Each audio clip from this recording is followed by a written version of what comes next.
Hey, I'm Andrea Warnock, and I'm so glad that you've joined me for this. So, I'm going to tell you just a little bit about myself.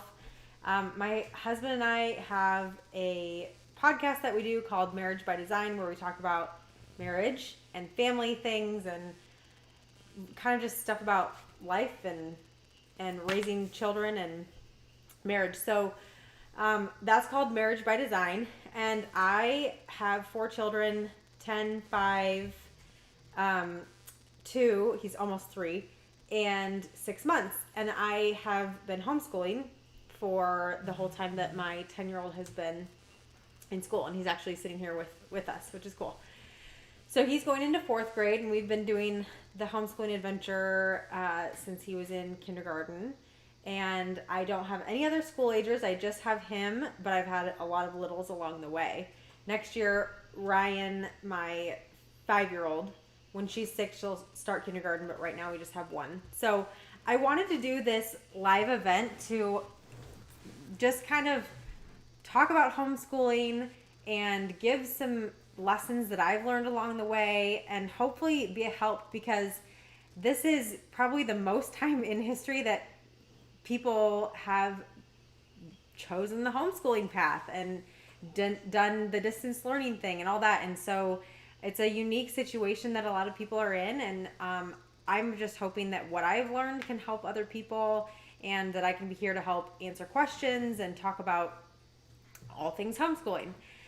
So I'm going to go through just kind of different categories of homeschooling, and then feel free to ask questions in that category, and then at the end you can, or ask questions as you want to, but if they fit in the category we're talking about, great. And I'll answer them along the way, and then I'll give some time at the end to just sweep up on any other questions you might have. So I'm going to start with curriculum, and talking about some curriculum things.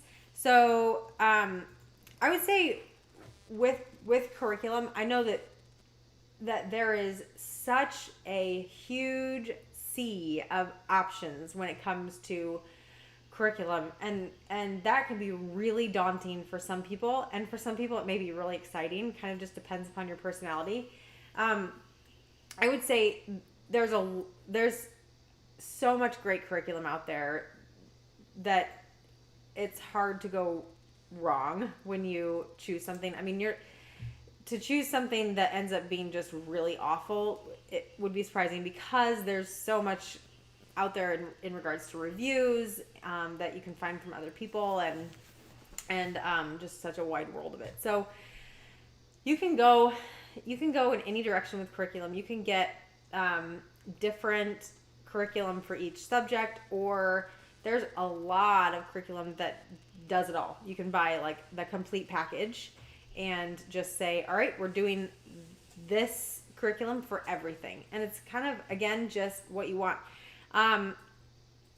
To get an idea of what others feel is good, or kind of people that you can actually talk to about it rather than just reading reviews online, you might want to join a Facebook group, a homeschooling Facebook group, and ask some questions there, or look at what questions have been asked previously. You could join a homeschooling group, that meets up every once in a while, and ask some questions there as well. There's also, in a lot of places, used curriculum sales, and you can actually have your eyes on the curriculum with that by going to those used curriculum sales. If you know homeschooling people, ask if you can physically look at their curriculum in the books and see what you think. But you're also not nailed down to a curriculum that you choose. So if you choose something and you're like, oh my gosh, I really just don't like this at all, then don't stay with it. If it's a money thing and you don't want to buy new, then stick with it through the year, finish that year out, and then next year find something else. You're not locked into one type of curriculum, or one particular set of curriculum for the entire schooling journey that you do. So if you need to dump one in the trash because it just doesn't work for you, not meaning that it's bad, it just doesn't work for you or whatever, no problem. There's tons of other options out there. So don't feel like you're locked into something once you choose it. I would also really strongly encourage you to use the actual book curriculum for most everything rather than online. And I have a lot of reasons I could give you for that, but our kids spending a lot of time in front of a screen is not good for them. It's not good for their development. It's not good for the way they process things. Just screen time should be limited, and having all of their curriculum online, this is just really personally, I think is not helping them. So some of it online is really great. There's some awesome things that you can find online, but I would really strongly encourage you to veer away from everything being on a computer. There's also something to be said about writing things, and in looking at a book and being able to flip through it. And so I would just strongly encourage not doing a curriculum that's fully on the computer or online. Some curriculum that you can use can be on CD. We do a curriculum for history that I really love called Story of the World, and it's so great because it brings history to life. It gives great stories and great information. It's something that really captivates my child, and we've been doing this since either kindergarten or first grade. I love this curriculum, Story of the World. They sell it in book, and they sell it on CD too. So as a mom, it's great because I can set him up with the chapter that he needs to go through that day, set the CD player up to go. Well, he's old enough, he can do it himself now, but you get the drift. And he can do that himself. I love listening to it because I think it's great curriculum, but I don't have to be sitting there and actually teaching him. So that's another thing about curriculum is some of it you can work to where you're not actually the one teaching them. Something like a CD is a great alternative to actually teaching every single part of that subject. Another thing I would say, okay, so I'll give you some of my favorites. For English, I love Logic of English. It is such an in-depth discovery of the English language. I've learned a lot as an adult going through this curriculum with my child. There's a lot of repetition through the grades. So there's a lot of coming back to concepts and repeating those as they move along in this curriculum. So Logic of English is amazing. They learn the English language, they learn spelling, they learn reading really, really well. And then Saxon Math. I really like Saxon Math. And that's a pretty popular program for math. I really like that. And then, like I said, Story of the World for history is awesome. The other thing with curriculum is I think it's really great to plan for some read aloud time. Reading to your kids is something that they've done a lot of studies on. Experts have done a lot of studies on. And you can set your child up for so much success just by reading to them from a young age all the way through even through high school. And I know that sounds crazy, but reading is so good for your kids. So plan some read alouds. Get some books that maybe correlate with what you're learning in history or correlate with what you're learning in science, or just some books that are interesting, and read those to your kids and just work that into your curriculum. I think it is so important, and the experts tell us that it's important too. And it's a great time of just being together that's a little bit more relaxed and not like I'm teaching you something, you need to learn this. So the other thing I would say about curriculum is if you have multiple children that you're homeschooling, plan for overlapping in subject areas. So science, some of your kids can probably do the same science. And maybe you have a fourth grader and a second grader. You can do the same science curriculum. Maybe you choose to do a little bit more with your fourth grader and make that a little bit more robust. Maybe you don't. That's okay.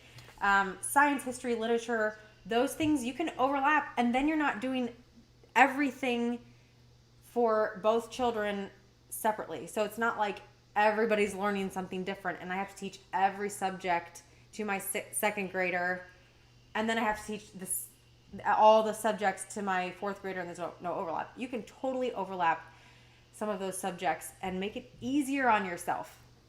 So the last thing I want to say is don't overdo it.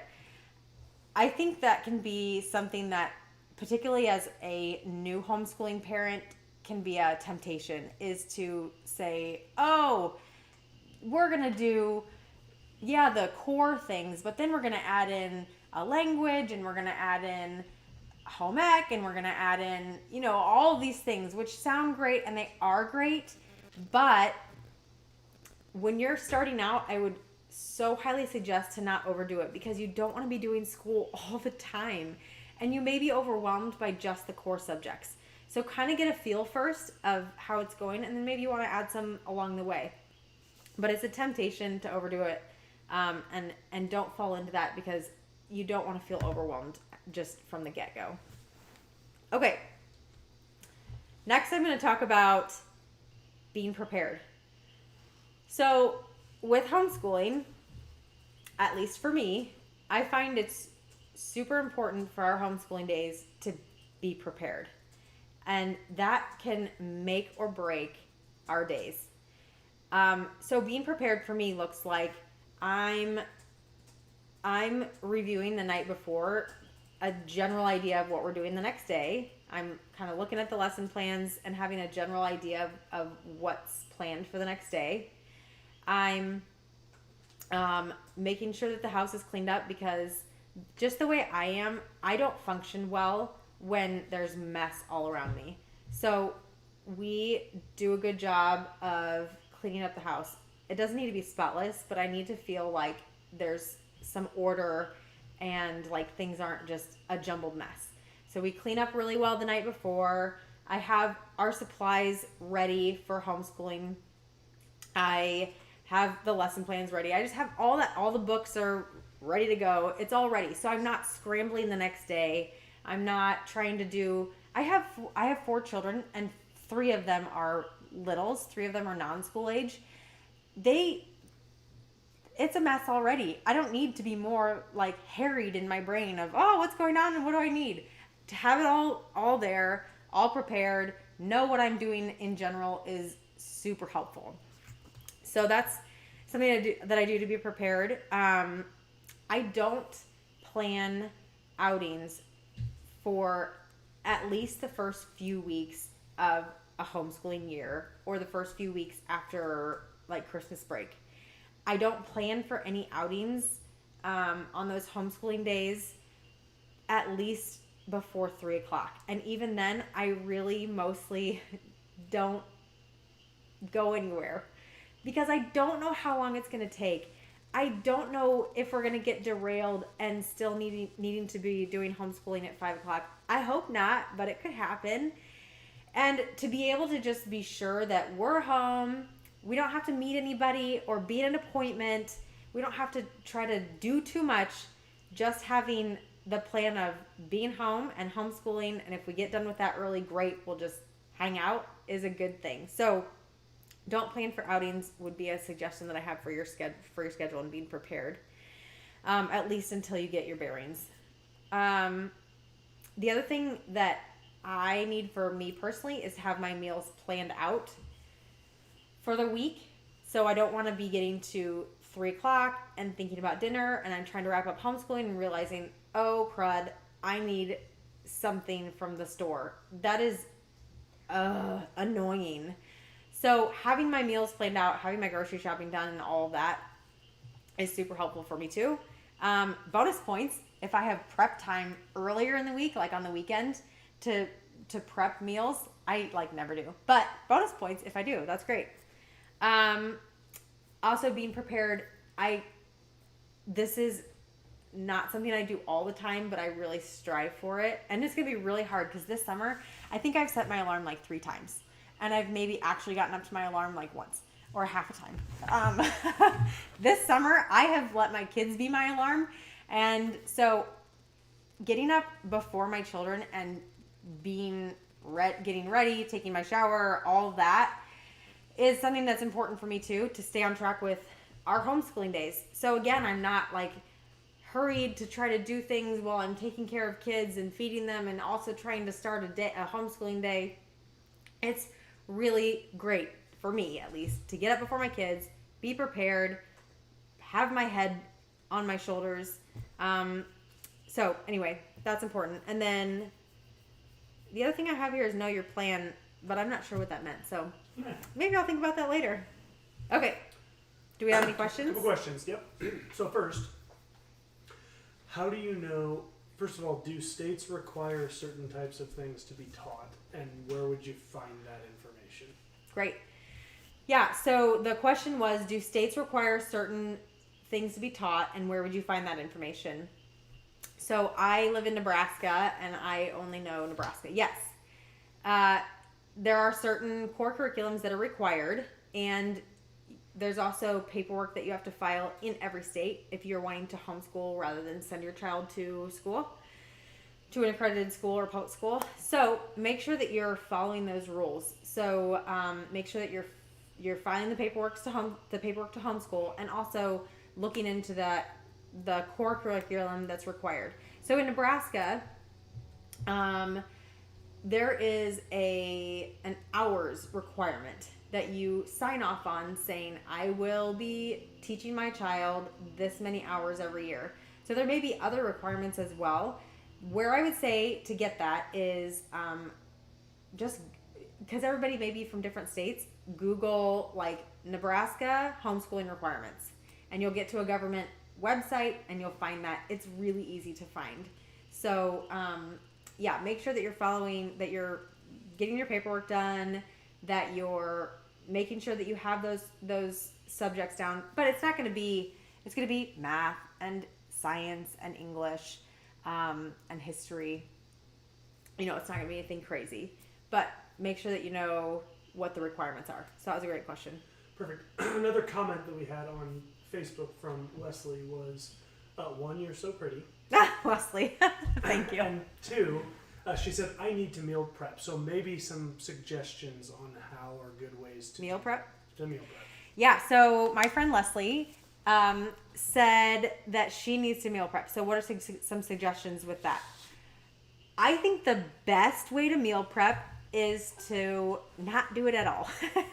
And what I mean by that is, for maybe the summer months, because you are going to be leading up to homeschooling, give yourself a break the first little while of homeschooling and just cook double of whatever you're cooking in a meal and freeze that second meal.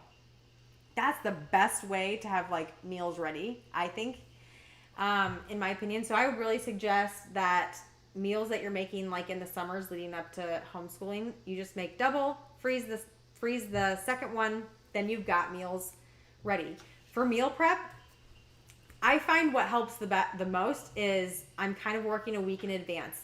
So probably on Thursday, I'm starting to think about my meal plan for the next week, making that out. I write down what I'm doing for breakfast, lunch, dinner, and snacks, because, oh Lordy, kids eat snacks like there's no tomorrow. What is the deal with that? But anyway, so I write down everything that we're going to have the next week, and then I make my grocery list, and then I do an online shop because I don't want to take my 4 children to the grocery store to do an entire grocery shopping trip. So I do online, which is such a godsend, and I pick it up on Saturday morning. And then I have Saturday and Sunday to do meal prep. And if you're doing homeschooling, I hope that your spouse is in it with you. Mine is, and I so appreciate that. So maybe what you need to say is, hey, can we meal prep on Saturday night after we put the kids to bed? Or I need to do some meal prep Sunday afternoon while the kids are sleeping, or Sunday evening and you can take them to the park, whatever that looks like. Being able to meal prep on the weekends, so you're slicing your vegetables and, getting all that stuff done that you can do ahead of time is the best thing. And then it's so easy to put meals together during the week. Usually for like breakfast and lunch, I don't have meal prep done because those are pretty easy things to pull together right then. But dinner always seems to take a long time. So hopefully that answers your question. So there's another question Okay. that might lead into your next topic. So the question is from Tammy, and it says, do you have a special designated area for doing school, like a desk or a separate designated room for doing school? Do you think that is necessary? Yeah. I'm so glad you asked. This is something I was going to talk about, so I'm glad you asked. Do I have a designated schoolroom or area to do homeschooling? I have done everything that you can think of in regards to homeschool. I have tried it all, I feel like. So we used to have a classroom that was a really big room, and I had some toys in there for the little kids, and I had a desk and a whiteboard and all that sort of thing. That did not work well for us because we weren't close to the bathroom, which little kids needed a lot of bathroom time, I feel like.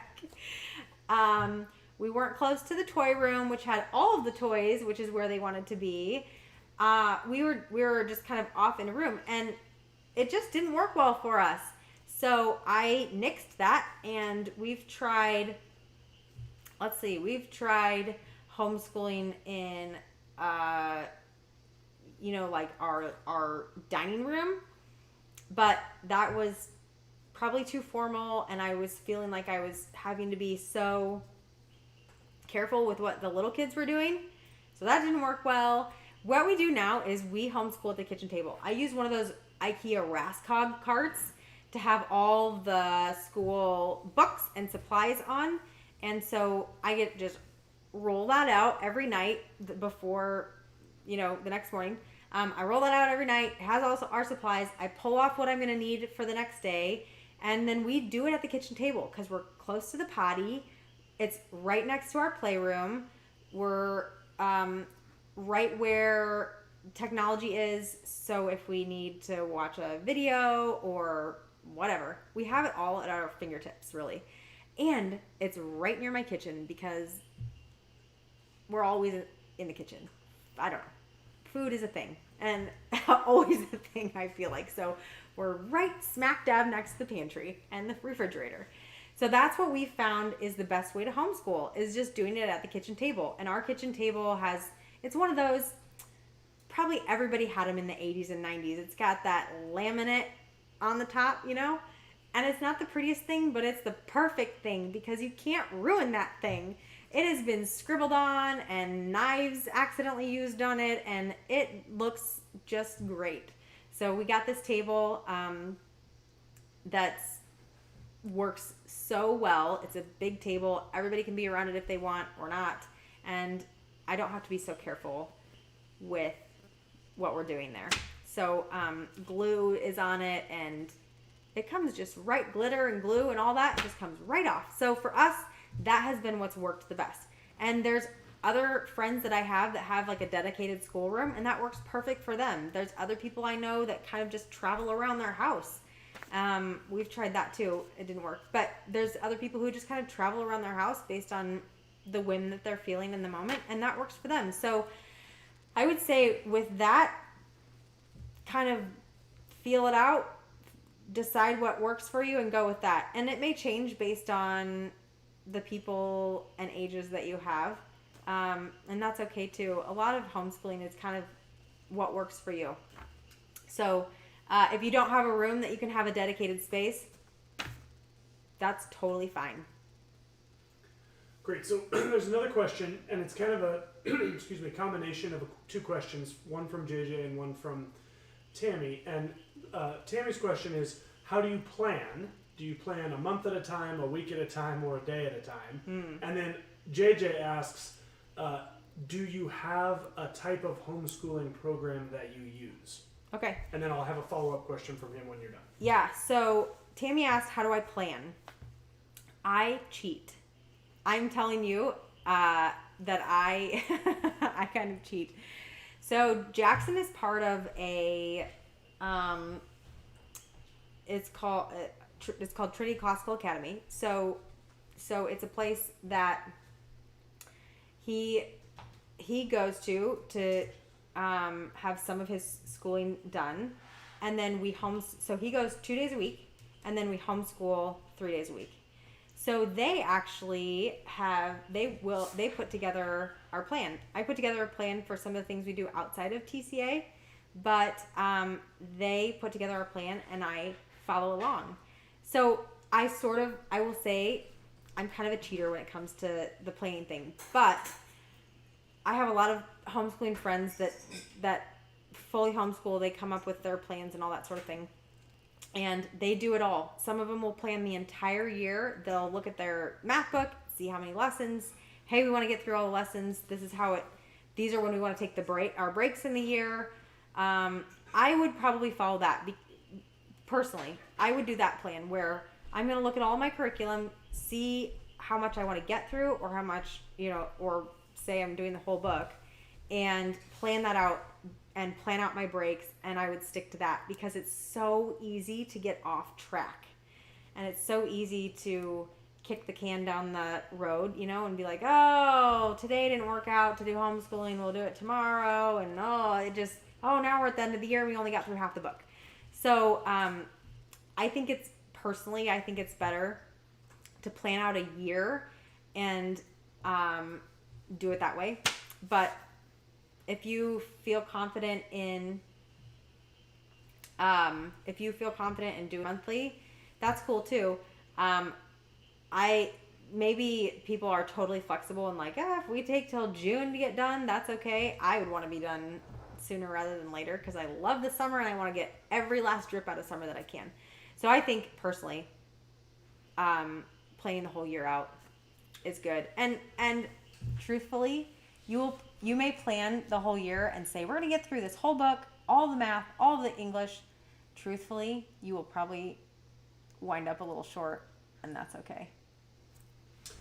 Follow-up question then is your thoughts on... Oh, yeah, JJ. Hold on. JJ asked the question. That's it. Okay. Your thoughts on calling you mommy versus teacher. Oh, my thoughts on calling me mom versus teacher. I'm mom. So they call me mom. However, I think it's difficult for everyone to have this designation of I am mom, but I'm also a teacher. So there's a different there's a little bit of a difference. I have a little bit different requirement of my son when we're doing homeschool than if it was just us hanging out, So I will ask him sometimes, is this how you would treat a teacher? Because you're so familiar with your mom that it can be really tempting and just so easy to fall into that. She's mom. I'm going to, talk back to her and all that sort of thing. But they would never do that to a teacher. So there are times where I'm asking, is this what you would do in a class? Is this how you would treat a teacher? Is this how you would act around other students? So yeah, they call me mom. That's who I am to them. But there is a little bit of a different expectation when we're doing school than, not that I allow my children to disrespect me, but the familiarity of mom, we try to buffer a little bit of that with, this is school, I am your teacher, and that sort of thing. Hopefully that's helpful. Okay, so next I'm going to talk about kind of flow and schedule. This can be difficult to do, but I really strongly encourage you that during your homeschooling time to not answer texts or calls or emails or any of that sort of thing. Be present, be engaged, and that doesn't mean oh, you gotta, yeah, thanks.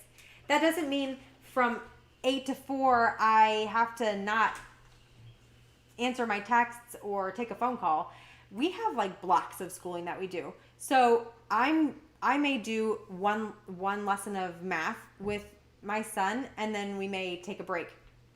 And then that's a time that I can, do those sorts of things. But when I'm teaching math, I'm teaching math. I'm not paying attention to the texts or calls.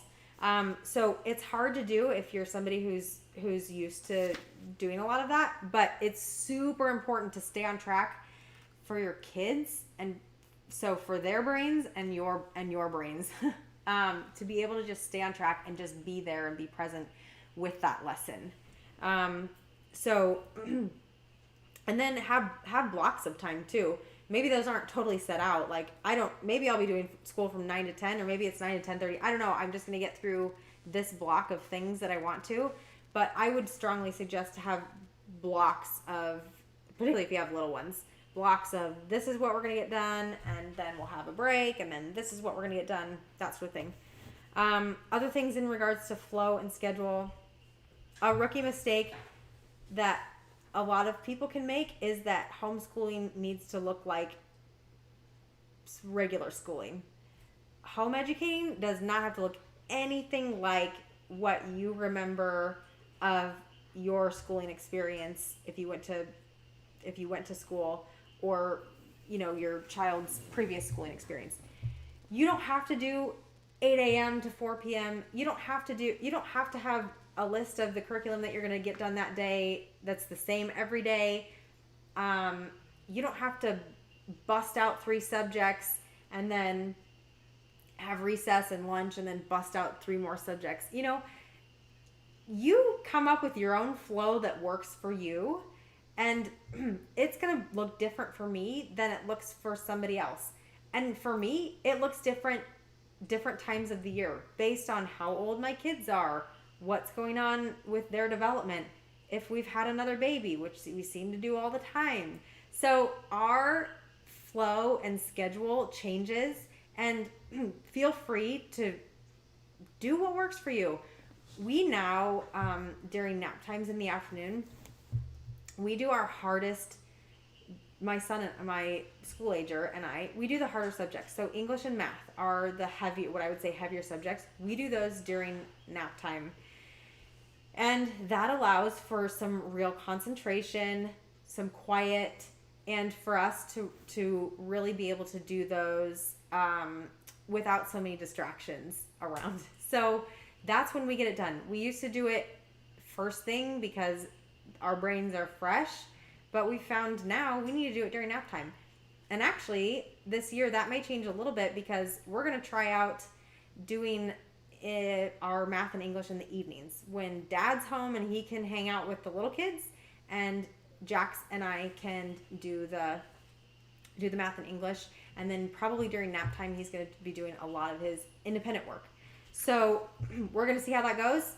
If it's a fail, it's a fail. We'll figure something else out. If it's a win, great. It'll work for now, and maybe that'll change at some point. So yeah, weekends and nights can work for school time. Your day doesn't have to look like a regular school day. I would also really say it's important to not be doing school all the time. Homeschooling there's a huge benefit that it doesn't take as long. You don't have all the classroom management issues. You don't have all the potty breaks of 25 kids. You don't have all of that stuff. You have more one-on-one time, so you just, of course, naturally get things done quicker, and so it doesn't take as long. And so if you're getting things done and you want to add a little bit in, great, but don't be doing school all the time. Have your teacher hat off for the times where it should be off. If you are normally the family who you get school done during the day and then your spouse comes home in the evening and that's not, then not. Don't do school then. Don't be teacher all the time.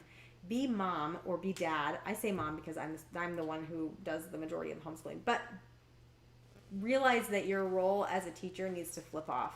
Because just like kids in public schools get to leave school and that teacher is left behind, so should the teacher in the home. They shouldn't have to feel like they're in school all the time. Let's see. Oh, a great thing to do is ask your kids what they think might work for them. So ask your kids, would you like to start with a subject that's harder for you? Would you prefer to leave that till later? Would you like to, if there's little kids around, would you prefer to try to do homeschooling in the evening on some of those subjects or not? Get their input if that makes sense for your family, and try it out. And then always feel free to change up things if you need it. If you've tried something and it just doesn't work, that's the great thing about homeschooling, is that you can change it up. Any questions? You want me to keep going? The question that I would ask is, so someone may be watching this that they're homeschooling because their public school has gone to e-learning. Mm-hmm. Any of these things that you think would be different in that situation? Okay, so the question was, some people may be homeschooling or distance learning because their school has gone to distance learning. And so it's kind of a homeschool, public school hybrid sort of thing, because you're being fed everything and, being required to stay on track with what the public school is saying. Take some of this and leave some of this. So it just depends upon what your school is requiring. I know some in our area are requiring that the children who are distance learning have to be online to view the live lessons. And so they have to be online, maybe from 8 to 3 at certain parts of the day during 8 to 3. So then you can't really change up the times that you do the lessons because that's the requirement. It just kind of depends. But if it's a distance learning thing where your child is watching live lessons, then they can maybe go into a separate part where there's not so many distractions to be able to listen to that. And you can, if you have little kids, you can be the one with the little kids. And there's a little bit more flexibility for some quiet time for them to process the lesson better. Okay, the next thing I'm going to talk about is expectations. So, expectations. You may need to lower them. If you are a high achiever, perfectionist type, you may need to lower your expectations, because at least for me, homeschooling is not what I envisioned it. It was not this perfect world where we are trucking through perfectly and I'm the best teacher that my son could learn from, and we jive and get it, and my littles are sweetly playing over in the corner and they're answering some of the questions because they're just listening in. Nope, our homeschooling does not look like that. And if yours does, more power to you. I think that's great. But ours is some days a hot mess. But for some people who are high achievers or perfectionists, this may be a really hard journey to start off on. That's okay. I would really suggest lots of prayer and patience for that. So, again, you may need to lower your expectations of what you can do in a day, personally, like around the house and with your schooling. Or if you're on the other side of things, if you're more of a person who likes to kind of skate by and procrastinate, there's all sorts of personalities out there, right? If that's you, then maybe you need to raise your expectations of yourself. Remember, as homeschoolers, we are teaching our kids so much more than just subjects and the things that out of a book. We're on display for our children a lot more than if they went to school. So we have the opportunity to fail in front of them a lot more, but we also have the opportunity to teach them way more about things that are outside of a textbook. So again, know yourself, and if you're one to skate by, raise the bar. You're teaching them diligence, so teach that by being diligent yourself. You're teaching them patience. Do that yourself. And I'm talking to me too. I struggle with patience. I struggle with being stressed sometimes. I struggle with sometimes just teaching the material in a way that they're going to get it and not being frustrated when they don't, but having love and grace for the child. At times I struggle with those sorts of things, but I'm helping to teach my kids, and so it's even more important that I'm really trying to press into the Lord and getting better in those areas, and admitting when I fail and asking for forgiveness, but also trying to teach them things just by the way that I handle homeschooling in life. Don't expect too much from yourself. I think I talked about that some in the first few weeks in regards to housework and cooking and all of that sort of thing. You'll learn as you go on what's reasonable to expect. So it's not like I just say, oh, well, I'm homeschooling, so I guess the house is going to be a mess for 9 months. I have learned what I can expect from myself. And this is so homeschooling is a family journey. It's not just a journey of the parent, teacher, and the child. It's a family journey. And so you all get to be part of that. You all get to kick in extra because maybe mom doesn't have the capacity, or the homeschooling parent doesn't have the capacity to do what they were doing before homeschool because so much time and energy is taken up to do school. So as a family, we get to all kick in, which means we get to learn more about what's needed and how to clean bathrooms better and how to meal prep better. We get to all do that together. It's a family journey, and we talk about that a lot in our home when maybe kids are saying, I don't want to do that. And it's like, well, maybe you don't want to, but this is the journey that we've decided to take together, and so we're all going to pitch in, and this is for all of us. So maybe kids need to kick in more. Maybe a spouse kicks it up a little bit more than normal because, again, this is a journey you all take together. And then, okay, littles. Yeah, sorry. I have another question real quick. So we have a question. How do you handle subjects that you aren't confident in or an expert about? Sure. Do you have other people or resources you go to? How do I handle subjects that I'm not confident in or an expert about? And do I have other resources or people that I use? Yeah, so I will say, so Jackson's going into 4th grade, so it's not like things have gotten really tough. I'm not somebody who's taught like a high schooler yet, but I have, again, a lot of friends who are homeschoolers, so I can just give you kind of the knowledge and wisdom that they've given me over the years, and also tell you that I don't have this all figured out. I don't do everything perfectly, so this is just coming from me. So stuff that I'm not confident in or don't know very much about, what's great about that is I'm learning right along with my child. History is not something that I took very seriously when I was younger. I knew a shocking small amount about history, and so I'm learning right along with my child. That may look like for you in a subject that you're not confident in, looking at the lesson before you teach it and getting a good grasp of it before you teach it. So it's just reality that we may be really poor in one subject and have to put in some extra effort to understand that before we teach it. A lot of the curriculum, though, particularly up to probably through junior high, is stuff that is probably pretty easy to pick up, probably pretty easy to teach and to remember. But some of it may require simply getting an idea of what's going on before you actually teach it. And again, that's extra work, but you've decided to do homeschooling, and that's part of it.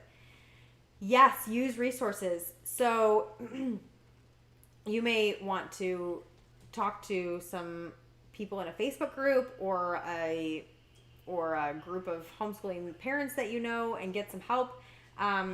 There's all sorts of resources. You can get tutoring in a specific area. I don't mean you. You can get tutoring for your child in a specific area. Maybe you hire a high schooler or a college age person who knows that subject really well.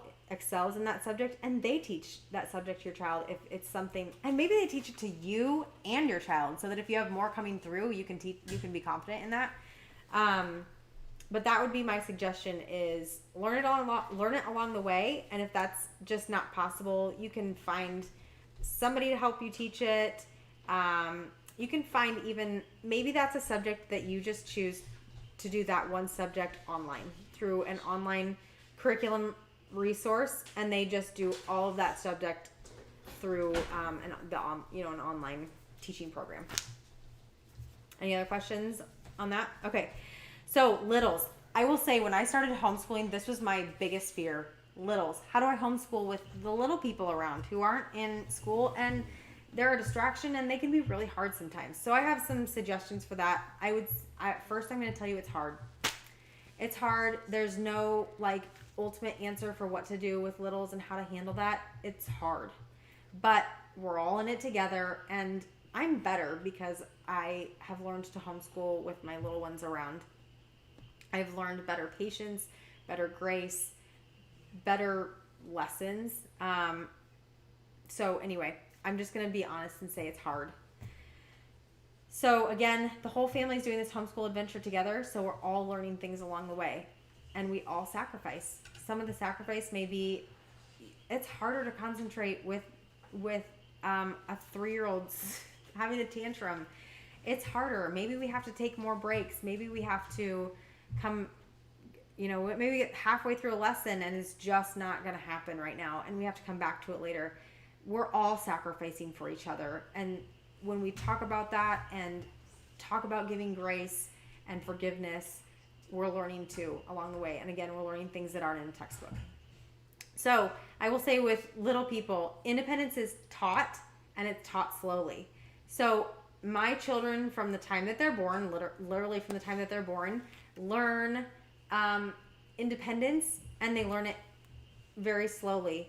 My 5-year-old, she just turned 5, is really great at playing independently for probably an hour or more. I don't have her do it very often, but she is good at it because we've expected her to learn that. And it didn't start at an hour. It started very small, but as she's grown, that time has grown too. She also is really great with playing with her 2-year-old brother for chunks of time. And they're not always great together. They're like oil and water sometimes. But they've also learned to play well together and play well independently and play well while we are doing homeschooling. So they know they know what's expected of them. They don't always follow that, but they know what's expected, and a lot of times they do, because we've taught them from the beginning about independence. So I would strongly encourage, if you have little people, to start teaching them independence, and just understand it's going to go slow. And that's just part of the process. Your flow and schedule is likely to change with different ages and having more children and that sort of thing. So just understand that it's cool if your homeschooling is looking different every 6 months or every year. That's totally a cool thing. With babies, you probably already know this, but wearing a baby is super great for having hands free and also keeping that baby happy. All of my babies have loved being worn in like a baby Bjorn or whatever. It's a really great thing. So I strongly suggest wearing your babies during homeschool. You can set up busy bags and activities and that sort of thing beforehand. You can use your breaks from school, like summers and breaks that you take to get busy bags ready for little kids. If you're not that type of mom, and I'm not, totally fine. I'm not the type to set up activities for my little kids. I'm not the type to have busy bags. It's just not me, and I finally settled into the fact that I'm okay with that. I don't ignore my little kids during homeschooling, but I also don't have these grandiose Pinterest-style things for them to do. It's just not me. And I will say one thing that's been helpful is I do have toys and activities that are reserved for only homeschooling time. So those are things that they don't get normally, just every day, anytime. It's only reserved for them to play with or do during homeschooling time. So those can be things that are good distractions because they're excited about them. They don't get those all the time. They're excited about it when we're doing homeschooling and pull those things out. So that's a way that I've helped our homeschooling days by having those sorts of things. But if you want to set up activities, that's great. What is a busy bag for those that might be interested in that? Yeah, question is, what is a busy bag? Go to Pinterest and look at busy bag. So you can, or busy box or something like that. You can set up these activities that you put in. A lot of times they look like they're either a Ziploc bag or a pencil case or whatever, and they're learning activities or fun activities that your kids can do, like maybe color matching, or of course it depends upon the child, or sorting, or playing with little wiki sticks, all sorts of things that you can do. So that's what a busy bag is. Again, with independence, expect short bursts of independence. So our homeschooling day looks like we have a burst of homeschooling, and then we have a burst of playtime with the little kids. I will have time where I'm teaching, and then when I'm done teaching, I'll go be with the littles and do something, read to them, play with them, whatever, connect with them. And then maybe we'll have another burst of teaching where they're doing something by themselves, and then come back to them later. So we kind of have these bursts of school and bursts of playtime. And then maybe while I'm playing with them, my homeschooler is doing some independent work that he can do. You can involve your little kids when it makes sense. Don't involve them when it doesn't make sense, though. So with experiments and read aloud, coloring, projects, if you want to involve them, that's so great. Maybe they're even just sitting on your lap while you're doing homeschooling. But if that gets to be too overwhelming or too crazy, it's okay too to say, let's have 10 minutes where you go do this activity or you go play, and then I'll come and read to you, or I'll come and play hide and seek with you, or whatever. So it is fun to involve them when you can. If you're memorizing things, make up songs, and then you can all be in a band together and march around the living room and do this band. We do some of that. I talked about do school during naps if you can. Something that I found is really important with littles is I pour into them first before I start my homeschooling day. They're less likely to be so needy for attention if I'm playing with them or something like that before we even start our homeschooling day. It doesn't have to be long, 15, 20 minutes, but just doing something with them helps a whole bunch. Maybe you can trade time with another mom. If you're struggling with little kids, maybe you can watch her kids while she does some homeschool, and then vice versa. If you have several older children, 3rd, 4th, 5th grade and on, you can be teaching one child while another of your older children entertains the little ones. So, and then flop. That's a way to get some homeschooling done while you have littles around. Some days you need to throw in the towel. Some days it's not worth it to have the craziness. Some days you're taking too many steps back than you are forward, and you just need to throw in the towel. So that would be my suggestion with littles. We don't do that. It's super rare that we do that. Super, super rare. But sometimes that's the best. Any questions on littles? None yet. Okay. So then just a few other things to kind of sweep up. Just some random things. Don't feel like if you've chosen homeschooling or distance learning that you have to do this forever. Commit to it now and fully commit. So fully commit to it for the time. And maybe that time is this whole school year. And then reevaluate. Maybe this just isn't working and you need to do something else the next year. Maybe it's not working, but you still feel called to this, and it'll go better next year, or you'll still learn, how you need to change things next year. So anyway, don't feel overwhelmed that this is my life forever. Things change quickly with homeschooling. Things change quickly with littles, and you don't have to commit to this for a lifetime. I already said, but I'll say it again. You're teaching more than just what's in a book. You're teaching diligence. You're teaching working under pressure and stress. You're teaching patience. You're teaching love for those that matter the most, and love for those that derail the plan. So remember that as you're homeschooling. For me, subject matter is not as important as what's outside the textbooks. Although that's not an excuse for us to not get through the material, but it's a heavy weight to choose to do the homeschooling because my failures are on display so much more, and I fail so much more because I homeschool, and that's a hard pill to swallow. But just I pray a lot, and I ask the Lord for His help, and just understand that we are learning more than what's in a textbook. Yeah, be who you are. If you're a Pinterest mom, that's so awesome. If you're not a Pinterest mom, that's awesome too. And ask your spouse to help ease the load. Be introspective enough to know what that looks like. Maybe you need Saturday mornings for yourself to get away and do something with your friends or take a walk, and your spouse can hang with the kids. Maybe you need more help with the house stuff and the yard stuff or whatever that looks like.